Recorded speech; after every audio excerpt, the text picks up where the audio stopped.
This is the Makesmith convertible backpack. You might remember a few weeks ago I was in Santa Barbara and I had the chance to interview Steven, who is the maker of this bag, and I love just knowing where the bag came from, knowing that it was locally made, and that you can feel good about purchasing the bag and supporting small businesses. So before we get into this bag, which is the reason that I even found Makesmith, because I saw this bag and I was like, where did this come from? I just want to show you what it looks like on, and I also want to show you what it looks like from the side, because a lot of times backpacks will sort of fall away and they'll only touch at the bottom, but I think this one has good contact all the way down your back. This is what it looks like. I'm 5'2", and so this backpack I feel like is just like perfectly proportioned. A lot of times I put backpacks on and they're, you know, wider than my shoulders or they're too big, so this is like the perfect size. It's a really well made backpack. So there's nothing on the back, there's the grab handle at the top, and then there's this, and I like the handles because they're just clean. There's no like buckles or anything like that. And then let me show you the front. So it has this to close, which is sort of just a tuck flap, and he has variations, so it can be, the body can be black, this can be brown, this can be natural, whatever. So there's a couple different color combinations, but I think this one just sort of sings. Like, I like the tan color against the chocolate brown strap. But let's get into it. This is such a nice bag, by the way, for weekend or work. I just feel like it's sophisticated enough to wear into the office, and you can also pull the strap up and wear it like as a, and I'll show you, you could do this. How would I do it? Before we get into it, I want to see if I could show you this part, that you would pull a strap, you'd pull on the backpack, do this, and you could also wear it like this, or you could even do it crossbody. So it's just, that's the sort of convertible element to it, that it could be shoulder, crossbody, I'll do crossbody for you, or it could be backpack. And one thing I want to show you before we get into that, this is how the bag sort of closes up, and it's easy to see while it's like this in sort of handbag mode. So there's a lot of options here for lengthening and shortening, and I just have it tied on with a leather tie, and he has it like that because he doesn't know if you're gonna be tall, short, stuff your bag, not stuff your bag, whatever. But if you find that you know exactly how long you want this, he can either permanently rivet that for you, so that you don't have to deal with the tie, but that's up to you. I kind of like the element of the tie because I feel like it gives you options, and that's all it is. It's like literally I just tied it on like this. I didn't even do a good job. I didn't even like tighten it or anything. But anyways, let's get into the bag. So that's how, and when it's like that, then you can see that it, I'm gonna swing it around really quick. That's how it tightens back here. So it's all sort of one thing.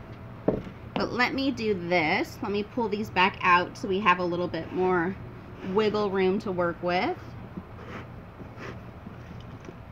And this holds a laptop really nicely. It's the weekend though, so I don't have a laptop in there. I'm gonna do this. Hopefully you can see what that looks like in. And I stuffed it kind of with some random things. It's not lined on the inside, so it's just the suede side of the leather. I have my sunglasses always. There's two pockets, but I'm going to show you those last because it's easier. And there's no key fob, so I just hook my fish hook onto the pockets. It works really well. The leather's really thick on the handle, so I cannot hook it here.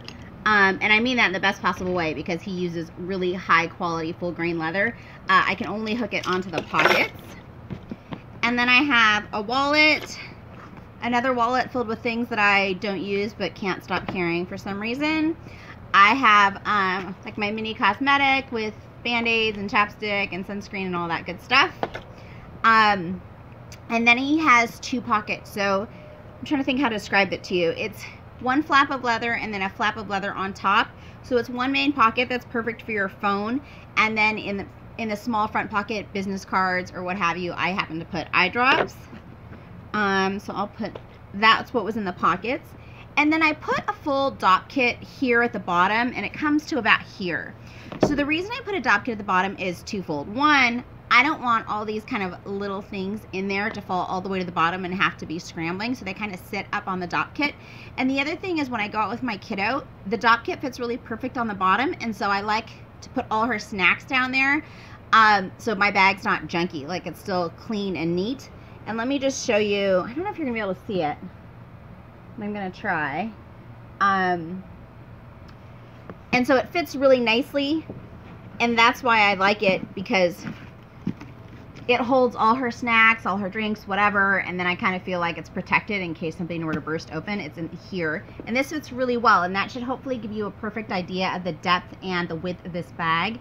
And then it allows all my littles to kind of just sit on there, so they're not falling to the bottom and they're not impossible to reach. This is the bag empty. It holds its structure really well. Will it stand? Let me see.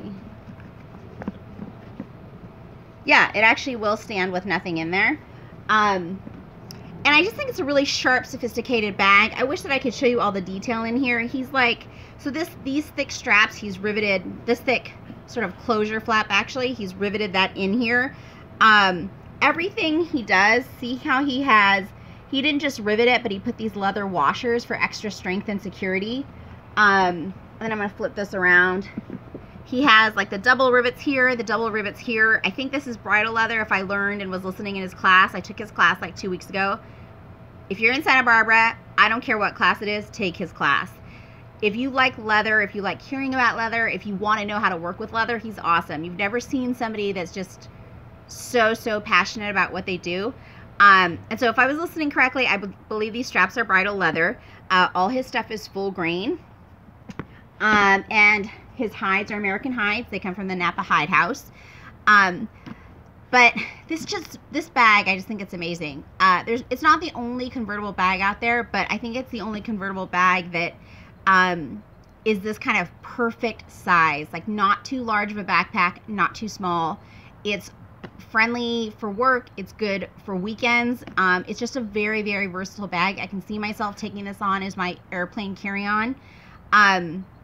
I can't say enough good things about this bag. When I first saw this, and I don't know where I saw it. I think I saw it on Instagram, and I was like, who makes that bag? And that's what turned me on to Make Smith Leather. 3 generations deep, leather workers. Steven is running the show now, producing and making his own designs. He was an absolute pleasure to work with and a pleasure to see work. He really enjoys his craft. And so it's a really nice thing to see, and it's nice to be able to support American makers. There are not that many of them. Anyways, this is the convertible bag. Let me know if you guys have any questions. I'm happy to answer them for you. This is Make Smith out of Santa Barbara. Take his class. Thank you so much for watching.